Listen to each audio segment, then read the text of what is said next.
12th science એ group પછી engineer અને B group પછી ડોક્ટર જ બનશું તેવું જ ડ્રીમ હશે દરેકનું, સાચું ને?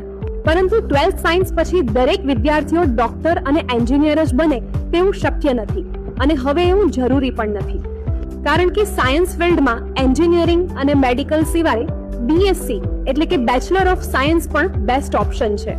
બીએસસી એ એક મલ્ટીડિસિપ્લિનરી ગ્રેજ્યુએશન ડિગ્રી છે જેમાં physics, microbiology, botany, zoology, chemistry જેવા સબ સબ્જેક્ટમાં માસ્ટરી મેળવીને ઝાયડસ, સન ફાર્મા, ઇસરો, અમૂલ, ટોરેન્ટ, ફોરેન્સિક લેબ્સ જેવી ટોપ કંપનીઓમાં scientific assistant, research analyst, lab coordinator, quality control officer તરીકે બેસ્ટ સેલરી પેકેજ સાથે જોબ મેળવી શકાય છે. આ કોર્સમાં સ્ટડીઝની સાથે એક્સપેરિમેન્ટ્સ અને પ્રેક્ટિકલ લર્નિંગ પણ મેળવવાના હોય છે. તો બીએસસી કર્યા બાદ એમએસસી કોર્સમાં માસ્ટર ડિગ્રી પણ થઈ શકે છે અને સાયન્સ ફિલ્ડમાં સારું કરિયર બનાવી શકાય છે. તો શું તમે પણ 12th સાયન્સ પછી આવા મલ્ટી ડિસિપ્લિનરી કોર્સને જોઈન કરવા ઈચ્છો છો? તો જૂનાગઢમાં નોબલ યુનિવર્સિટી બેસ્ટ ડેસ્ટિનેશન બની શકે છે. આ કોર્સની વધુ માહિતી મેળવવા માટે સ્ક્રીન ઉપર આપેલા નંબર પર કોન્ટેક્ટ કરી શકાય છે.